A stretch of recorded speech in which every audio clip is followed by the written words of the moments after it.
Alors, bismillah, نبدو اليوم, on va faire le métabolisme phosphocalcique. Alors, on va commencer par une petite introduction. Alors, le métabolisme phosphocalcique induit deux principaux ions, alors, les phosphores et le calcium. Ce sont des ions principaux, les noms courants partout, hein, dans les laitages, les œufs, etc., les poissons, etc. Comme le calcium et le phosphore, on les trouve sous forme moléculaire. Ils interviennent dans le métabolisme de base du métabolisme phosphocalcique. Alors, le rôle du calcium et du phosphore. Alors, ils ont deux rôles. Un rôle structural, ça veut dire qu'ils vont agir dans la structure de l'os, qui met le calcium et le phosphore. Un autre rôle, c'est un rôle métabolique, ça veut dire les ions peuvent induire des formes métaboliques. Ok. Alors, ces deux molécules interviennent dans. Alors, il intervient dans la formation et la structuration de l'os. Bon, il faut savoir que la structure de l'os lui permet d'aborder une structure externe et une structure centrale et interne. On a une zone périphérique et une zone centrale. La zone périphérique est associée au tissu compact. C'est-à-dire la périphérie du tissu compact. Mais la zone périphérique et la zone centrale, elle est associée au tissu spongieux. Alors, il faut savoir que les deux, phosphore et calcium, vont se déposer dans l'os, vont se déposer sous forme d'hydroxyapatite dans le milieu central. Ça veut dire que les deux ions vont se déposer dans le milieu central sous forme d'hydroxyapatite. Alors, hydroxyapatite est un sel dur. Le sel dur, une fois qu'il rentre dans la partie centrale, il va donner des minéraux. Ok. Alors, d'où la rigidité de l'os. Alors, dans la partie périphérique de l'os, il faut savoir qu'il y a des cellules. Les cellules, il y a les ostéoblastes, les ostéoclastes et les ostéocytes.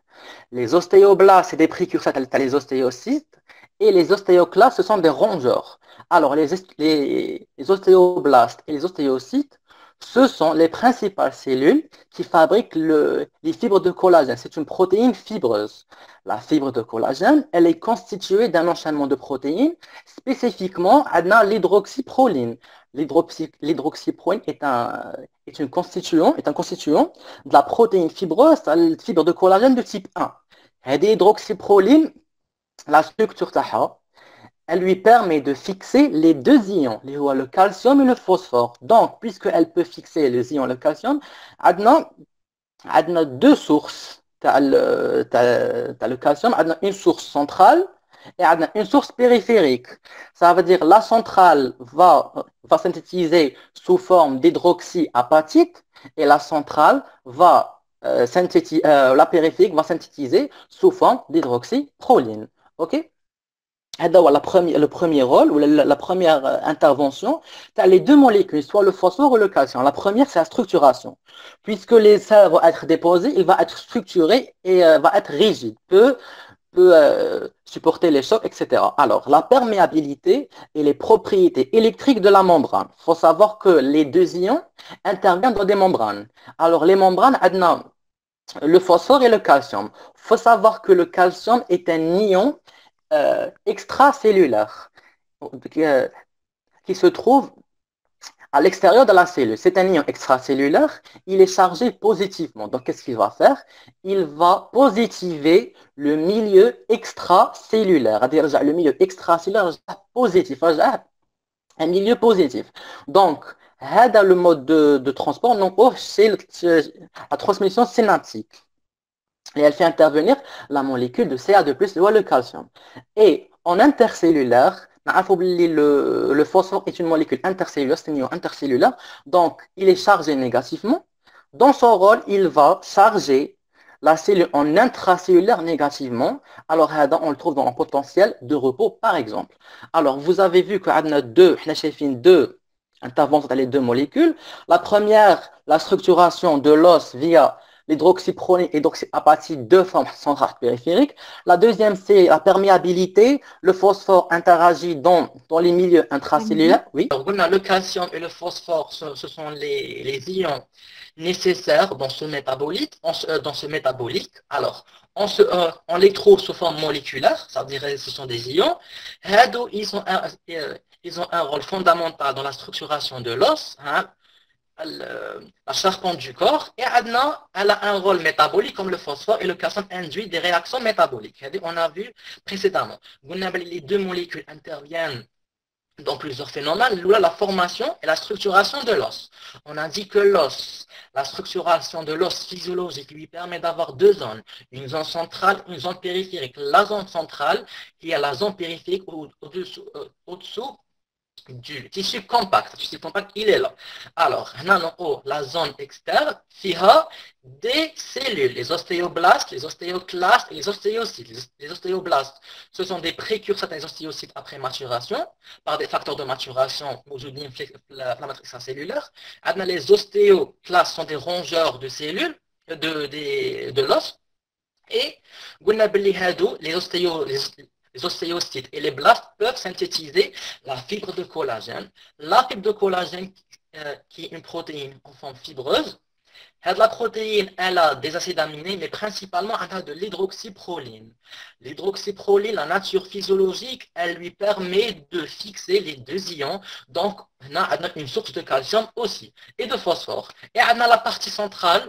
La partie centrale, les deux minéraux, les deux ions vont venir se déposer dans la partie centrale sous forme d'hydroxyapatite. Ils vont se transformer ils vont se déposer sous forme d'hydroxyapatite.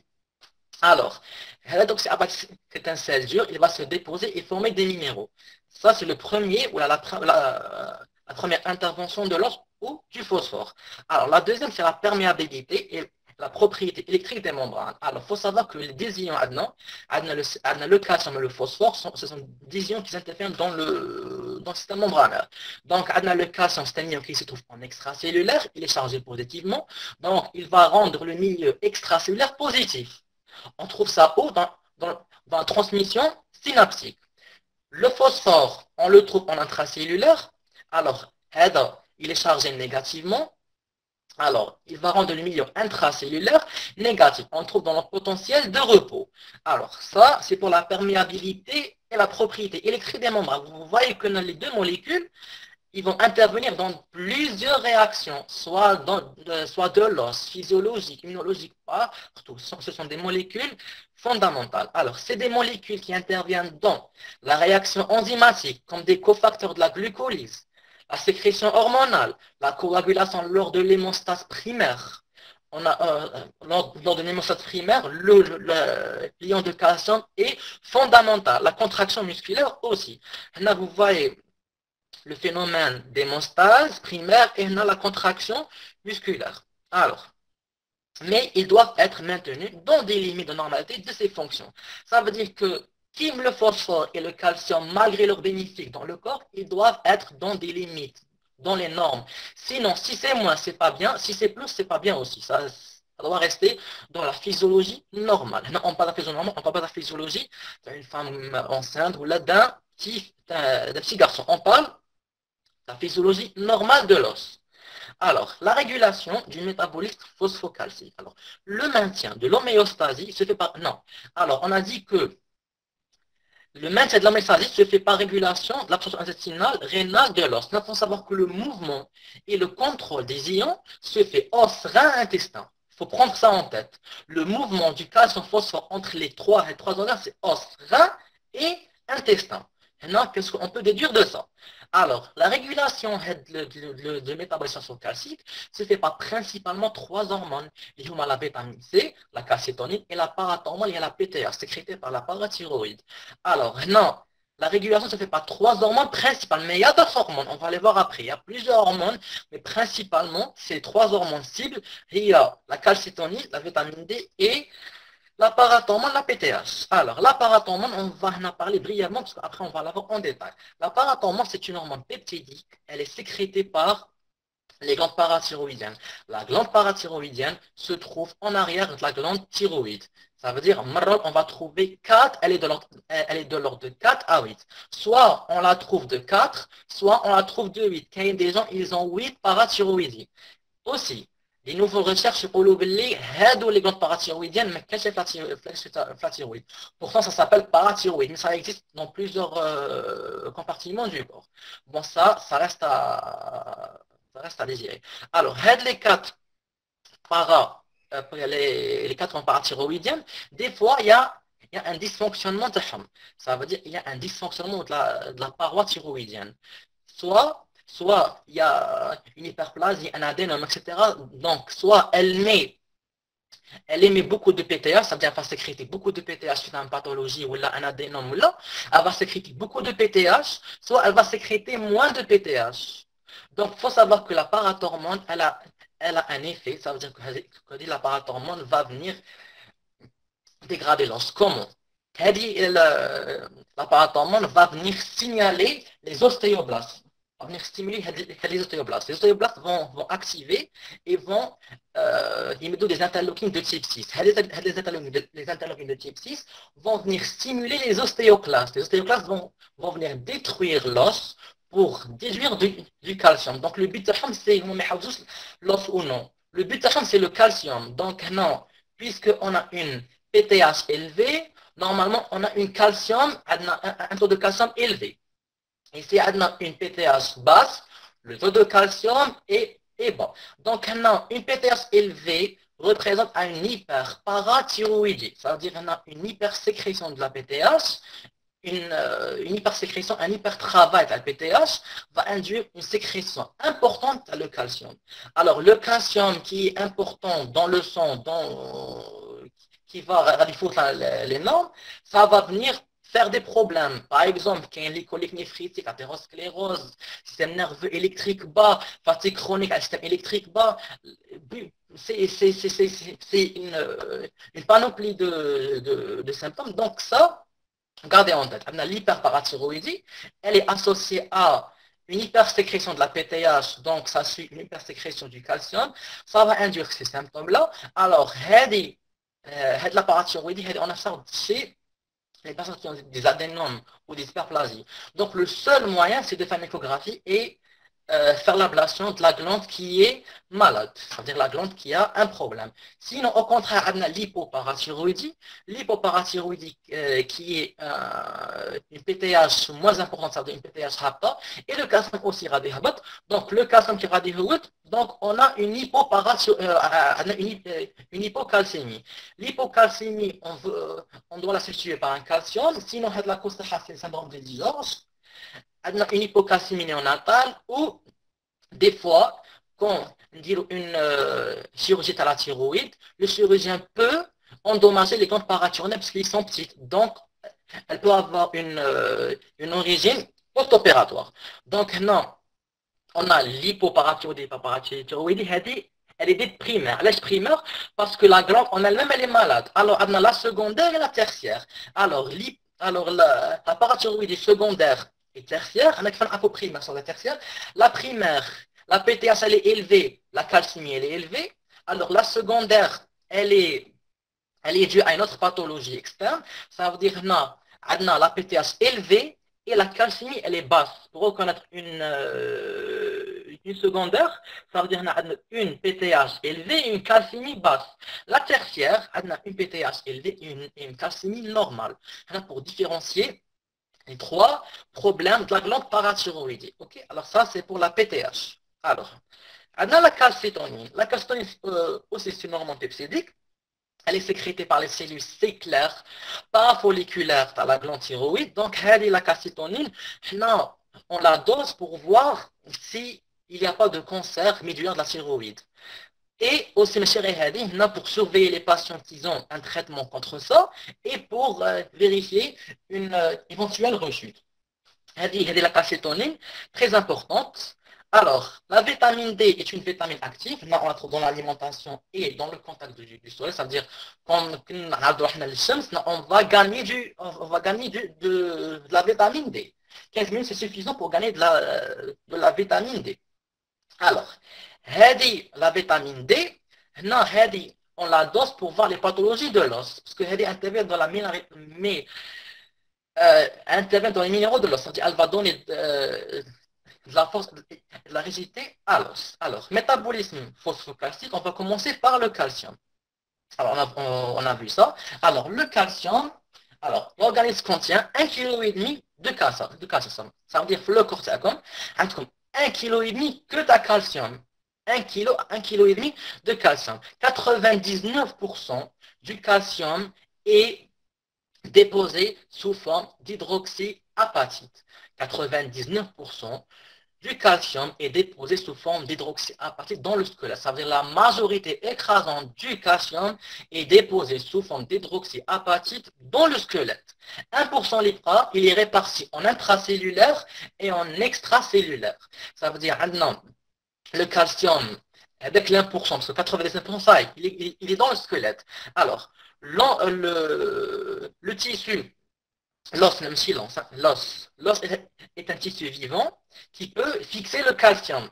Ça veut dire, non, l'os est un tissu vivant, est un organe qui peut échanger le calcium et le phosphore entre le milieu extérieur et le milieu intérieur. Donc il peut changer l'os.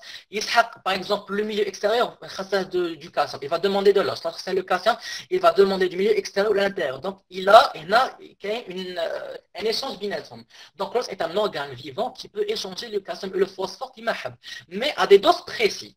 Ok, alors le pôle extérieur est de 1 gramme et de 4 grammes intracellulaire. Ça veut dire dans la cellule, en intracellulaire, 1 gramme et en extracellulaire, 4 grammes. Ça veut dire qu'il est réparti, dès que 1%, il est réparti en deux, l'intra ou l'extra. L'intracellulaire, 4 grammes et l'extra est de 1 gramme. Bon, alors, le calcium, il est avec l'1%, il est intra-extra. Alors, l'intracellulaire, il peut être libre. Il peut être libre, qui m'a appelé le rôle de cofacteur. Il peut être lié à une protéine lorsqu'il est absorbé par l'intestin. Il est scellé.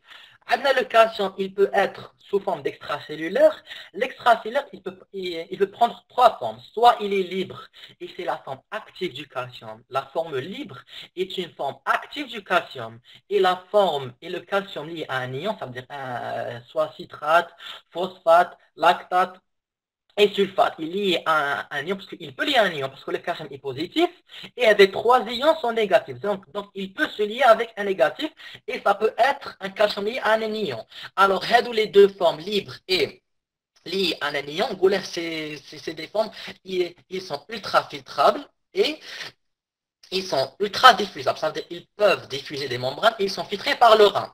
Alors, on a une forme qui est liée à une protéine. Cette protéine, c'est l'albumine qui est non diffusable et non ultra filtrable. Donc, on a deux types. On a l'intracellulaire qui soit elle peut être liée à une protéine, soit elle peut être libre. L'extracellulaire, elle a trois formes. Alors, on a une forme liée à une protéine, elle est non filtrable, non diffusable. La protéine, c'est l'albumine, c'est une protéine géante. Alors, maintenant, le calcium qui est lié à un ion, soit le phosphate, soit le citrate, lactate, etc. C'est une forme qui est diffusable et qui est filtrable par le rein. Et on a une forme qui est libre, c'est-à-dire il est libre, c'est une forme active parce qu'elle est libre, elle est filtrable et elle est aussi diffusable par une membrane. Alors, la répartition, la calcémie, elle est de l'ordre de 2,2 à 2,5 millimoles par litre, 5 milléquivalents par litre ou 10 mg par litre. Les trois taux du calcium dans le plasma, ça veut dire les trois taux physiologiques. Alors, la calcémie, elle est répartie en plusieurs compartiments. Alors, le compartiment extracellulaire et le compartiment vasculaire, on a une trace en trois. Il y a une protéine liée à un ion ou elle est libre.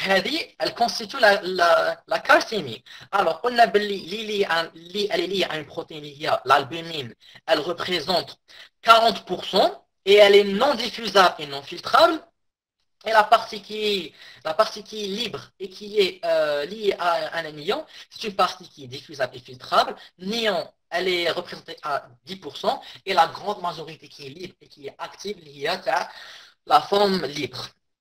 Alors, les entrées et les sorties du calcium. Alors, les entrées du calcium, c'est l'alimentation. Il faut savoir que l'alimentation, on peut avoir l'alimentation 1 gramme, donc 35%. Mais 1 gramme peut être absorbé. Ça veut dire qu'on va absorber 150 grammes de calcium. Donc l'alimentation est une source importante de calcium. On a les aliments qui sont riches en calcium à voir. On a les pois chiches, les noisettes, etc., le persil, les haricots verts, etc., les amandes, plusieurs aliments qui contiennent du calcium. Il n'y a pas que le lait qui contient le calcium. Et même c'est une source très très riche en calcium. Alors, l'élimination, non, il y a une faute de frappe, se fait par excrétion fécale, élimination urinaire. Ça, donc, elle fait par les deux, soit par les selles, soit par les urines. Il faut garder ça en tête. Alors, là, on va voir le métabolisme du calcium. Alors, là, je demande votre attention. Alors, le schéma du métabolisme du calcium. Alors, dans l'alimentation, on peut avoir par alimentation 1000 mg, ça veut dire 1 gramme de calcium. Le calcium va arriver au tube digestif. Le tube digestif, non, on peut absorber 350 mg de calcium. J'absorbe 350 mg de calcium et j'en jette, oui, si j'en jette, après, on va pas dans les détails. Alors, 350 mg, maintenant, on va absorber 350 mg et n'oubliez pas qu'on va dégager 150 mg par selle. Ça veut dire, je vais absorber 350, je dégage 150 par selle. Donc, maintenant, je vais absorber 350 des 1000, donc il me reste 650 et je vais dégager par 750. Donc 350 moins 150, ça fait 200 mg. Donc là, je vais gagner 200 mg de calcium. Hop, 200 mg de calcium. J'ai donné 350. Je vais perdre par celle 150. Donc j'ai une élimination de 800 mg. Non, parce qu'on a 150 et là, on absorbe 350 et on élimine 150. Alors, non, dans le milieu extracellulaire et le milieu intracellulaire, on a il y a des échanges entre le milieu intracellulaire et le milieu extracellulaire. Si vous vous rappelez de on a dans le pôle extracellulaire est de 1 gramme et l'intracellulaire est de 4 grammes. Alors, non, on a une interaction entre le milieu extracellulaire et l'os. Ça veut dire que l'os est un os vivant, l'os est un organe vivant qui peut changer, qui peut avoir des remodelages, des microchromatismes. Il a besoin de remodelage pour restructurer, dégager le tissu mort et le remplacer par un tissu qui est neuf. Alors, le phénomène, il y a ce qu'on appelle un échange entre le milieu extracellulaire et l'os. Ça veut dire qu'il y a un échange de l'ordre de 500 mg. Je peux échanger, l'os, il dit 500, les milieux 500 dans le de l'os. Donc, il y a un échange, il y a une communication entre l'os et le milieu extra ou intracellulaire. Pareil, dans le milieu extra et intracellulaire, il y a un échange. Alors, il faut savoir que dans le calcium, il y a une partie qui est ultrafiltrable par le rein. Alors, on peut dégrader le calcium, 2% on peut le dégrader, ça veut dire une élimination de 200 mg urinaire. Ça veut dire non, si on va faire le bilan non, on a gagné 200 mg de calcium et j'ai perdu 200 mg de calcium dans les urines. Donc si vous voyez qu'on a un bilan nul, alors là en physiologie, les bilans doivent être nuls. On a le bilan de calcique, le phosphore, c'est un bilan nul. Je donne et je gagne. Je vais reprendre. Alors, on a une alimentation, j'ai de 1 gramme. Avec food par le tube digestif, je vais gagner 350. Je vais les absorber par le tube digestif. Le milieu intra. Alors, je vais perdre par les selles. Alors, si on prend les selles, on trouve du calcium. Même les urines, on trouve des calciums. Donc, je vais absorber 350, je vais éliminer par celle 150. Alors, si le moins bien, on va trouver 200 mg que j'ai gagné, absorbé, moins que j'ai éliminé, ça fait 200 mg. Le reste est éliminé par élimination fécale, désolé, élimination fécale, par les selles. Alors, on a le milieu extra et intra, il y a un échange binatom. Ils peuvent s'échanger des molécules. L'os est un organe vivant qui peut faire des remodelages lors des microtraumates, etc. Peut faire des remodelages parce qu'il le calcium. Donc, il y a un échange entre le secteur intracellulaire, extracellulaire et l'os. Donc, et on a le rein peut éliminer la partie qui est ultrafiltrable et diffusable, la partie est de 2% qui est un équivalent de 200 mg.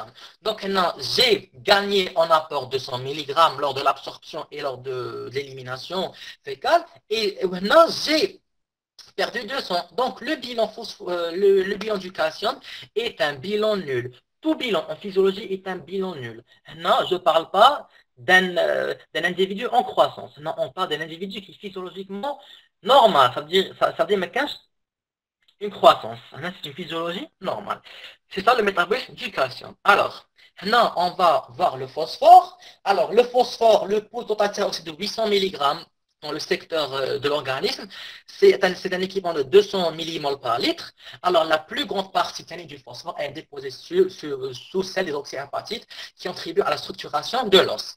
La concentration normale du phosphore dans le sang est de 1 à 2 millimoles par litre. OK? Alors, là, on va voir aussi les entrées et les sorties du phosphore. Alors, les entrées du phosphore aussi, il y a des fromages, les œufs, le pain complet, et les sardines, les noix, les amandes, etc. Ça, c'est les sources du phosphore à l'alimentation. Alors, les sorties du phosphore, mais qu'est-ce qu'une élimination fécale, une élimination qui est dite urinaire, c'est tout, dans le phosphore. Alors, on va voir le métabolisme du phosphore aussi. Alors, l'alimentation ne doit pas l'alimentation 1 gramme.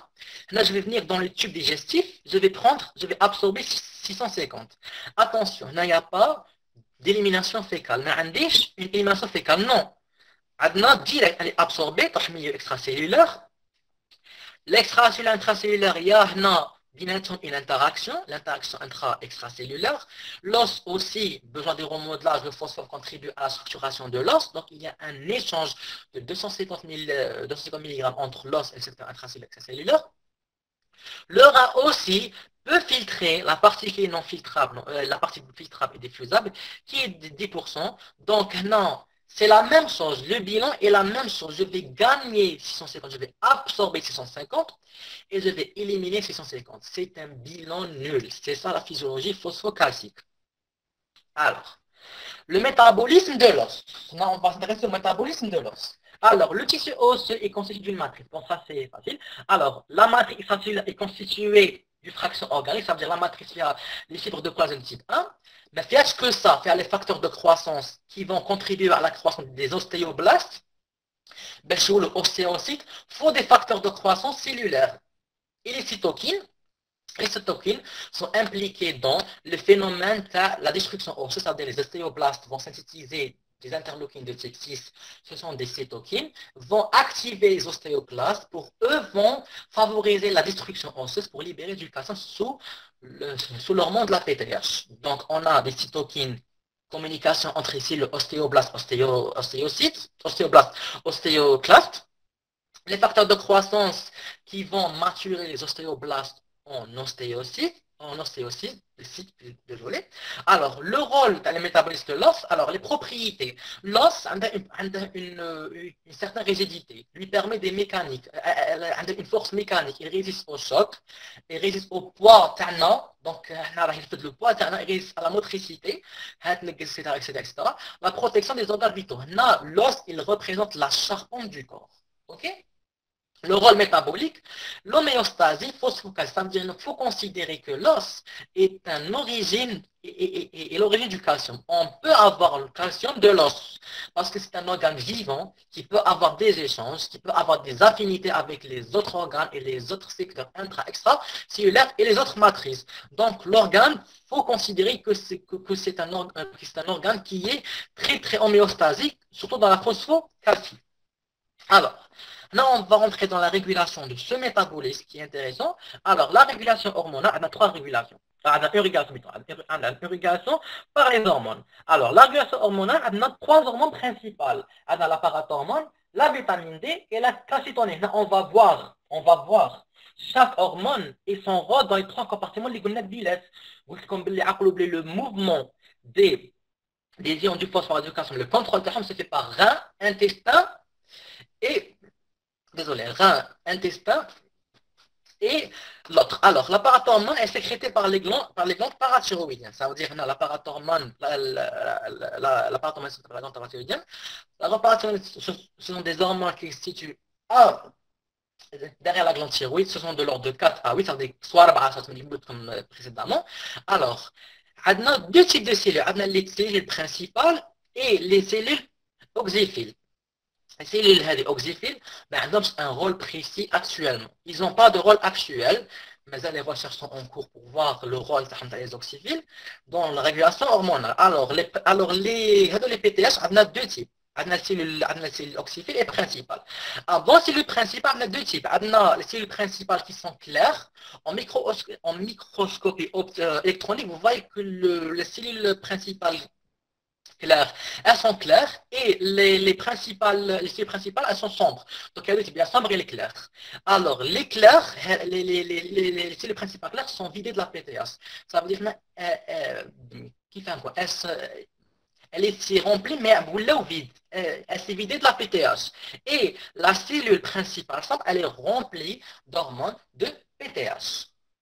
Et alors, non, la parathormone est un peptide, est un hormone peptidique par carte blanche, par la sécrétion PTH continue. La PTH est dégradée dans le foie et dans les reins. Alors, la concentration de elle est de 10 à 50 picogrammes par millilitre. Elle doit apprécier en fonction de la calcémie. Ça veut dire quoi? La PTH est une hormone hypercalcémiante et hypophosphorémiante. Ça veut dire quoi? Ça veut dire elle va la calcium et le phosphore. Donc, non. Puisque la calcémie, elle doit être en fonction, appréciée en fonction de la calcémie. Si la calcémie elle est élevée, donc la PTH doit être. Et si la calcémie, si on a une hypocalcémie, la PTH elle est dans l'obligation d'augmenter de dose. Donc la parathormone, elle est en affinité avec la calcémie. Donc si il y a une affinité binatone. Donc elle doit apprécier le fonctionnement de la calcémie. Et alors, la régulation de la sécrétion. Alors, elle a un rôle de maintenir la calcémie normale. Le rôle est de maintenir un taux normal de calcémie. S'il y a un dysfonctionnement, il y aura une hypocalcémie ou une hypercalcémie due à la parathyroïdie, l'hypoparathyroïdie. Alors, elle est sécrétée et régulée par le rétrocontrôle. Rétrocontrôle, ça veut dire quoi? Ça veut dire si on a un taux élevé de calcium, l'obligation de la PTH de haute. Si on a un taux bas de calcium, l'obligation de la PTH de là. Ça, le rétrocontrôle par calcium. L'hypocalcémie stimule la sécrétion, l'hypocalcémie stimule la sécrétion de la PTH et l'hyper inhibe la sécrétion de la PTH. Ça, c'est à retenir. Alors, il faut savoir que la PTH est une hormone hypercalcémiante. La régulation, je pense que c'est la même chose. Alors, la sécrétion de la PTH, elle n'est pas favorisée que par l'hypo ou l'hypercalcémie. Non. La PTH, elle est contrôlée par plusieurs facteurs. Maintenant, on a la vitamine D. Là, c'est normal. La vitamine D, on dit qu'elle inhibe le travail, la sécrétion de la PTH. C'est-à-dire quoi? Puisque on a une vitamine D qui est dans l'antagonisme de la PTH. C'est-à-dire la vitamine D travaille en antagonisme avec la PTH. La vitamine D, elle travaille un travail qui n'est pas le même que la PTH. La vitamine D va reconstruire l'os et la PTH va détruire l'os. Donc, non, la vitamine D, quand elle rentre en action, surtout dans les croissances et les enfants, ça veut dire que la vitamine D est une structure ou une fabrication de serpente osseuse. Donc, l'obligation de la vitamine D va inhiber la PTH. Donc, c'est pour cela que chez les enfants, on a un taux élevé de vitamine D. Donc, la vitamine D inhibe la PTH. C'est normal parce que la vitamine D va reconstruire l'os et le khalam va le dégrader. Donc, on va l'inhiber pour éviter la dégradation, on va la structure et la fabrication de l'os par la vitamine D. L'élévation de la phosphorémie stimule la sécrétion de la PTH. Bien sûr, la phosphorémie quitte là, la PTH va venir pour l'hypophosphorémie. Parce qu'elle est hypophosphorémiante et hypercalcémiante. Ok? Alors, l'action de la parathormone, on va voir l'action de la parathormone sur l'os, sur le rein et sur l'intestin. Ok, j'ai oublié l'intestin. Ok. Alors, maintenant, on va voir l'action de la PTH. Où j'étais sur l'os. L'action de la parathormone sur l'os, la parathormone stimule la résorption osseuse. La parathormone, quand elle va s'élever, le calcium va s'élever. Le calcium, qu'est-ce qu'il va faire? La parathormone, non, radie, elle va stimuler les ostéoblastes. Les ostéoblastes vont synthétiser des interleukines de type 2, c'est des cytokines qui constituent la matrice cellulaire. Les ostéoblastes qui vont synthétiser des interleukines vont se fixer sur les ostéoclastes. Les ostéoclastes vont venir détruire l'os et kharjouna le CA2+. Le but de la parathormone, c'est pas la structure de l'os, non. Le but, c'est une hypercalcémie. Ça veut dire elle est hypercalcémique. Le calcium. Donc, c'est ça le but de la parathormone. Elle stimule la résorption osseuse par destruction, l'ostéoclaste par le tissu osseux. C'est bon? Alors, l'augmentation de la réabsorption distale du calcium. Donc, dans le rein, elle augmente la réabsorption distale. Et la réabsorption du phosphate dans le tube proximal. Maintenant, on va voir en détail. Alors, avant de le rein, je vais vous parler de l'intestin. Alors, l'intestin, il faut savoir que la PTH n'a pas un rôle très important, n'a pas un rôle sur l'intestin. Non. La PTH va venir activer et stimuler la vitamine D. La vitamine D va activer la réabsorption du calcium par l'intestin. Donc, c'est ça. Donc, la PTH n'a pas un rôle précis sur l'intestin. Non. Elle va trouver un intermédiaire, la vitamine C, va la stimuler, plutôt la vitamine D, l'appareil va stimuler la vitamine D. La vitamine D va activer la réabsorption intestinale. OK? Alors, au milieu rénal, on appelle la réabsorption rénale, on a du calcium. Maintenant, on va étudier la réabsorption rénale. Réabsorption rénale, il faut savoir qu'il y a plusieurs types de réabsorption rénale. Il y a réabsorption par le tube contourné proximal, tube contourné distal et la branche ascendante de l'os de Henle. Donc, il y a plusieurs types. Alors, la plus dominante, c'est Hadi, elle est dans le tube contourné proximal. Alors, il faut savoir que le travail de la PTH, donc le travail de la PTH est et non, donc le tube contourné distal. L'action est jouée ici. Donc non, je vais absorber le calcium dans la partie proximale, je vais absorber le calcium, je vais absorber. Quand je vais absorber le calcium dans la partie distale, 50% on va récupérer du calcium, 50% va être absorbé. Donc, le calcium va aller dans les tubules, le tubule va aller dans le tube distal. Dans le tube distal, il y a une moment de la PTH va venir contrôler si il y a un taux suffisant de la PTH, ça va. S'il n'y a pas un taux de PTH, la casémine, elle n'est pas suffisante, la PTH va venir activer le tube distal pour une réabsorption du calcium.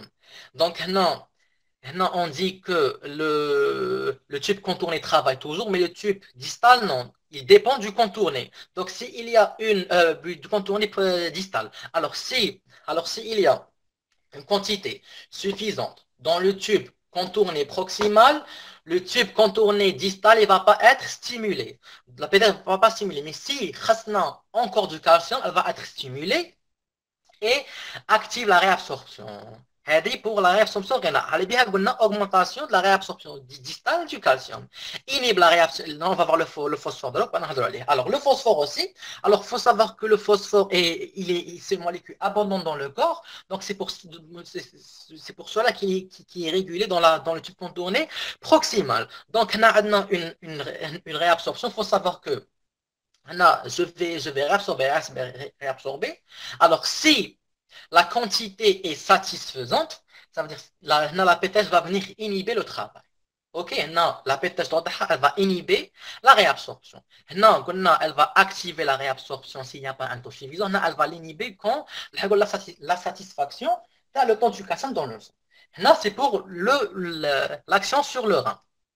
قلنا ندخل فيتامين دي قلنا sur l'intestin la PTH elle n'a pas un rôle spécifique. La PTH va venir stimuler la vitamine D pour l'activer. La vitamine D va l'activer et va activer la réabsorption dans le milieu intestinal.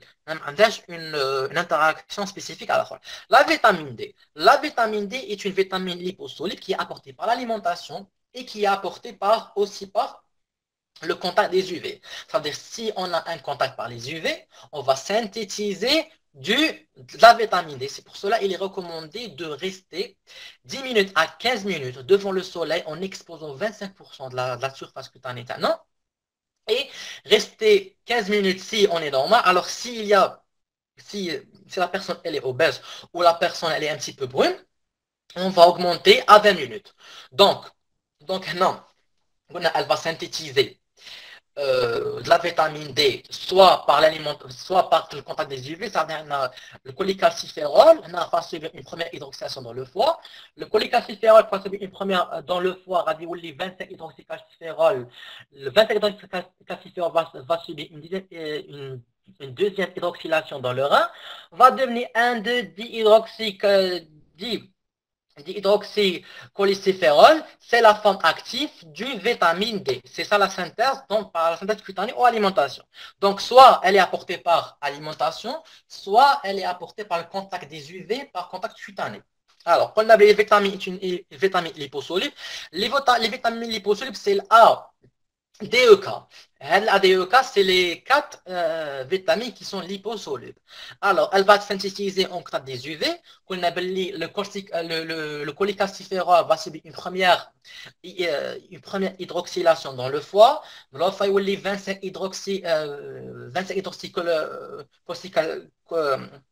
cholécalciférol. C'est une forme de stockage dans le foie. Dans le rein, il va subir une deuxième hydroxylation, 1,2-dihydroxycholécystérol. C'est la forme active de la vitamine D.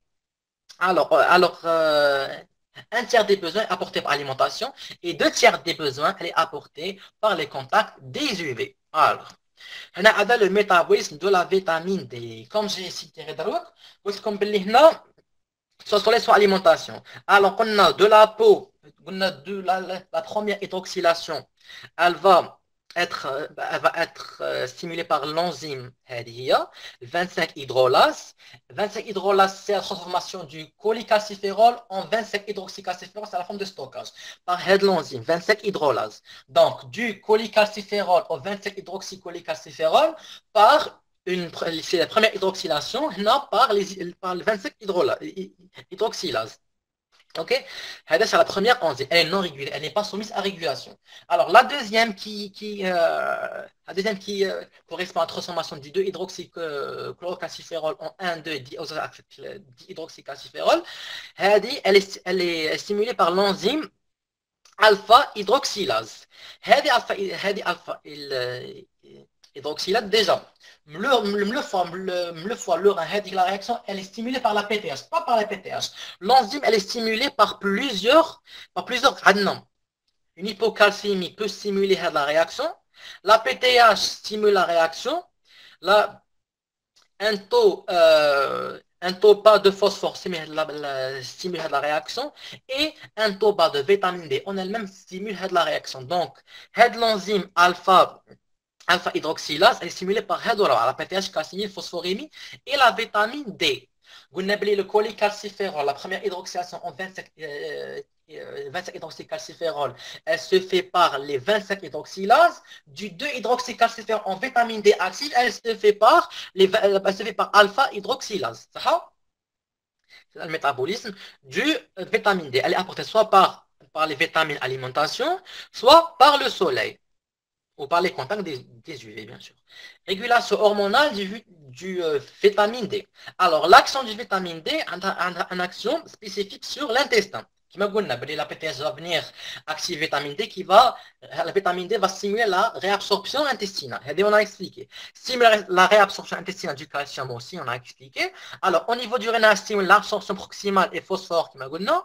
Alors, au niveau de l'os, elle va réguler la formation et la réabsorption, résorption de l'os. Maintenant, on va expliquer ça. Alors, la vitamine D va venir structurer et fabriquer l'os. Et va résorber l'os. Résorber l'os comment? Elle va dégager le tissu mort. Le tissu osseux mort, elle va le dégager. Et elle va venir construire un œuf. Donc, non, dans l'obligation de elle régule la formation et la résorption de l'os. Alors, la calcitonine. La calcitonine est une hormone peptidique avant, sécrétée par CLC par le ok. Elle est hypocalciniante. Elle diminue la résorption de l'os à lèche parce qu'elle est hypocalciniante. Alors, hypocalciante parce qu'elle inhibe les ostéoclastes. Quand elle inhibe les ostéoclastes, elle les inhibe, la résorption osseuse va être favorisée. Ça veut dire non, il y a une diminution de la résorption. Donc, non, il y a une inhibition des ostéoclastes, inhibition de la résorption osseuse. C'est pour cela qu'elle elle inhibe la résorption osseuse et oh, je me suis perdu. Osseuse. Alors, elle inhibe l'action rénale du phosphore et stimule l'élimination du calcium et l'intestin inhibe l'absorption. Alors, non, l'interaction d'autres hormones. Souvenez, on va reprendre que les trois hormones, vitamine C, la calcitonine, les hormones, elles ont un rôle très important très très très très important dans le métabolisme phosphocalcique et leur régulation, mais il n'y a pas que ça. Il y a d'autres, désolé, non, il y a d'autres hormones qui, ont, qui sont impliquées dans ce métabolisme. Par exemple, les stéroïdes sexuels. Alors, la diminution des estrogènes à la ménopause associée à une perte capitale osseuse. Ça veut dire, non, la femme ménopausée, après 10 à 15 ans après la ménopause, il y a une baisse d'hormones oestrogènes. La baisse d'hormones oestrogènes va venir perdre la charpente à l'os. C'est pour ça que les femmes ménopausées, mais etc., parce que non, sinon elle va tomber dans l'ostéoporose. Alors, mais qu'est-ce que les oestrogènes, les growth hormones et les IGF? Stimulent la formation de l'os, bien sûr. Les hormones thyroïdiennes augmentent la résorption osseuse. Les glucocorticoïdes sécrètent et administrés en excès. C'est-à-dire, non, les corticoïdes qui sont pas, des fois pas une glucothérapie, une corticothérapie. La corticothérapie, pourquoi elle est dangereuse? Parce qu'elle va activer la résorption osseuse. Donc, on a maintenant l'ostano. Donc, les explorations métabolistes phosphocalciques. Alors, maintenant, oui, c'est une exploration du métabolisme phosphocalcique. On a trois principales. On a les fractures pathologiques, les atteintes rénales et la malabsorption. Ça veut dire les fractures pathologiques. Ça veut dire si quelqu'un j'ai un com, alors il représente une fracture dans une partie où la fracture est moins courante. Ça veut dire la fracture, elle est beaucoup moins courante et c'est un sujet jeune. Il faut savoir que c'est une fracture pathologique qui elle est liée à une fragilité de l'os. Donc, un bilan phosphocalcique pour voir l'état général de l'os. Les atteintes rénales aussi, on va demander les MDO. C'est obligatoire pour voir les atteintes rénales et les malabsorptions et les lithiases. Donc, je pense que j'ai tout dit sur le métabolisme. Je vous remercie. Si vous avez une question, n'hésitez pas à me le dire. Donc, je te remercie, Ramzi. C'était agréable. Merci pour tes efforts. Y a-t-il des questions? Bon, j'entends rien. Je vais sortir de la présentation parce que... Tu m'entends? Ramzi, tu m'entends?